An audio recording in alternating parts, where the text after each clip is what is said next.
अयोध्या के राम मंदिर में चढ़ावे की रकम में कथित गड़बड़ी और चोरी का मामला लगातार गहराता जा रहा है। शुरुआत में ये मामला मंदिर के दान पात्रों से नकदी चोरी तक सीमित माना जा रहा था, लेकिन जैसे जैसे जांच आगे बढ़ रही है, नए खुलासे सामने आ रहे हैं। अब जांच एजेंसियों और विशेष जांच दल यानी एसआईटी की नजर उन लोगों पर है जिनकी आर्थिक स्थिति कुछ वर्षों पहले तक सामान्य थी, लेकिन हाल ही के समय में उन्होंने लाखों और करोड़ों रुपए की संपत्तियां खरीद ली हैं। जांच में कई ऐसे नाम सामने आए हैं जिनके बारे में दावा किया जा रहा है कि उन्होंने मंदिर से जुड़े कामकाज के दौरान अचानक बड़ी संपत्तियां अर्जित की हैं। नमस्कार, आप देख रहे हैं अमर उजाला। मैं हूं आपके साथ साहिल सुयाल और इस वीडियो में जानेंगे आखिर ये पूरा मामला कैसे शुरू हुआ और अब तक इसमें क्या कुछ बड़े खुलासे किए जा चुके हैं। राम मंदिर परिसर में स्थापित दान पात्रों में श्रद्धालुओं द्वारा प्रतिदिन बड़ी मात्रा में नकदी और अन्य मूल्यवान वस्तुएं चढ़ाई जाती हैं।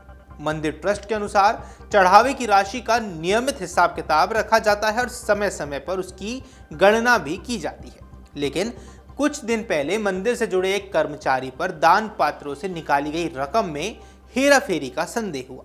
अब बताया गया कि सीसीटीवी फुटेज में एक कर्मचारी कथित रूप से नकदी के बंडल अलग अलग करते हुए नजर आ रहा है। इसके बाद आंतरिक जांच शुरू हुई और मामला धीरे धीरे बड़ा होता चला गया। अब जांच के दौरान कुछ कर्मचारियों से पूछताछ की गई। इसी पूछताछ के बाद कथित तौर पर ऐसे कई लोगों के नाम सामने आए जिनकी संपत्तियों और आय के स्रोतों को लेकर अब सवाल खड़े होने लगे हैं। पुलिस और जांच एजेंसियां अब ये पता लगाने में जुटी हुई हैं कि कहीं चढ़ावे की रकम में लंबे समय से व्यवस्थित तरीके से गड़बड़ी तो नहीं की जा रही थी। ऐसे में सवाल है कि कौन है अनिल मिश्रा। इस पूरे मामले में जिस नाम की सबसे ज्यादा चर्चा हो रही है वो है डॉक्टर अनिल मिश्रा। वे श्री राम जन्मभूमि तीर्थ क्षेत्र ट्रस्ट के प्रमुख ट्रस्टियों में शामिल हैं और मंदिर परिसर में दान पात्रों से निकाली गई नकदी की गणना प्रक्रिया की निगरानी से जुड़े रहे हैं। कई रिपोर्ट्स की माने जब दान पात्र खोले जाते थे और नकदी की गिनती होती थी तब अनिल मिश्रा अक्सर वहां मौजूद रहते थे। इसी वजह से जांच के दौरान उनका नाम चर्चा में आया है। हालांकि अभी तक उनके खिलाफ किसी प्रकार का आरोप सिद्ध नहीं हुआ है और ना ही किसी जांच एजेंसी ने उन्हें आरोपी घोषित किया है। लेकिन चूंकि वे चढ़ावे के प्रबंधन से जुड़े प्रमुख पद पर हैं, इसलिए जांच एजेंसियां पूरी प्रक्रिया की पड़ताल कर रही हैं। स्वयं ट्रस्ट भी कह चुका है कि किसी को बचाने की कोशिश नहीं की जाएगी और निष्पक्ष जांच करवाई जाएगी। अब सवाल उठता है, आखिर अचानक करोड़ों की जमीन खरीदने वालों पर सवाल क्यों उठने लग गए। दरअसल जांच के दौरान कथित रूप से ऐसे कर्मचारी और उनसे जुड़े लोगों के नाम सामने आए जिन्होंने पिछले कुछ समय में बड़ी बड़ी जमीनें खरीद ली हैं। अब रिपोर्ट्स की माने तो कुछ ऐसे लोगों ने लाखों और करोड़ों रुपए की संपत्ति अर्जित की जिनकी आधिकारिक आय उस स्तर की नहीं थी। यही वजह है कि जांच एजेंसियां अब संपत्ति खरीद फरोख्त के दस्तावेजों की भी जांच कर रही हैं और बताया जा रहा है कि कुछ व्यक्तियों ने अयोध्या और आसपास के क्षेत्रों में तेजी से विकसित हो रहे रियल एस्टेट बाजार में जमीनें खरीदी। जांच का एक महत्वपूर्ण पहलू ये भी है कि इन खरीद के लिए इस्तेमाल किए गए धन का स्रोत क्या था। यदि आय और संपत्ति में बड़ा अंतर पाया जाता है तो मामला और गंभीर हो सकता है। यहाँ 3 और नामों के सामने आने से भी हलचल बढ़ गई है। अब अमर उजाला की रिपोर्ट की माने तो जांच में 3 और नाम सामने आए हैं जिनके द्वारा बड़ी कीमत के जमीनें खरीदने की जानकारी मिली है। जांच एजेंसी इन सभी लेन देन की पड़ताल कर रही है।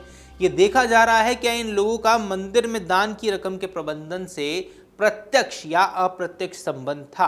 हालांकि अभी तक जांच पूरी नहीं हुई है, इसलिए किसी भी व्यक्ति को दोषी नहीं माना जा सकता। लेकिन नए नाम सामने आने के बाद मामला सिर्फ नकदी चोरी से आगे बढ़कर संभावित वित्तीय अनियमितताओं व संपत्ति अर्जन की जांच तक पहुंच जाएगा। अब सवाल उठता है, आखिर एसआईटी जांच इसमें क्यों बनाई गई है। मामले की गंभीरता को देखते हुए उत्तर प्रदेश सरकार ने 3 सदस्यीय विशेष जांच दल यानी कि एसआईटी का गठन कर दिया। ये टीम पूरे मामले की निष्पक्ष जांच करेगी और पता लगाएगी कि वास्तव में चढ़ावे की रकम में गड़बड़ी हुई थी, यदि हुई तो कितनी हुई और उनमें कौन कौन से लोग शामिल थे। सरकार ने एसआईटी को प्रारंभिक रिपोर्ट और अंतिम रिपोर्ट तय सीमा के तहत सौंपने के भी निर्देश दे दिए हैं। अब एसआईटी में प्रशासन, पुलिस और वित्तीय मामलों के अनुभवी अधिकारियों को शामिल किया गया है। टीम दस्तावेजों की जांच, कर्मचारियों से पूछताछ और वित्तीय रिकॉर्ड का विश्लेषण भी कर रही है। आइए ऐसे में आपको समझाते हैं कि ट्रस्ट का इस पर क्या कहना है। राम मंदिर ट्रस्ट का कहना है कि वह स्वयं चाहता है कि मामले की निष्पक्ष जांच हो ताकि सच्चाई सामने आ सके। ट्रस्ट के पदाधिकारियों का कहना है कि मंदिर की छवि को नुकसान पहुंचाने वाले किसी भी व्यक्ति को बख्शा नहीं जाएगा। साथ ही ट्रस्ट ने यह भी कहा है कि दान की राशि का नियमित ऑडिट होता है और हिसाब किताब पारदर्शी तरीके से रखा जाता है।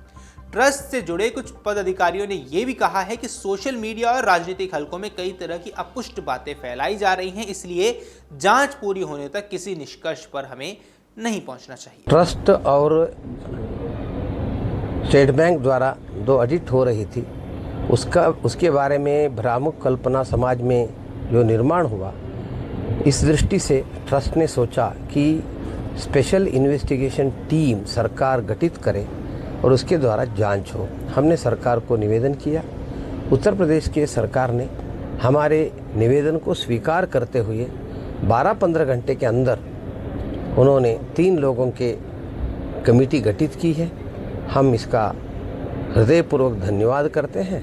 हमारे ओर से सभी सहयोग प्राप्त होगा। क्या एसआईटी टीम ट्रस्ट के पदाधिकारी तथा स्टेट बैंक ने ऑडिट कर रहे थे तो लोगों ने अफवाह फैला दिया, तो इसके कारण लोगों के भ्रम दूर हो और ठीक जांच हो, इसलिए हमने राज्य सरकार को ट्रस्ट के द्वारा निवेदन किया कि एसआईटी का गठन कर दीजिए, स्पेशल इन्वेस्टिगेशन टीम की गठन करिए, ताकि इसके सभी पहलुओं पर सही जांच हो जाए।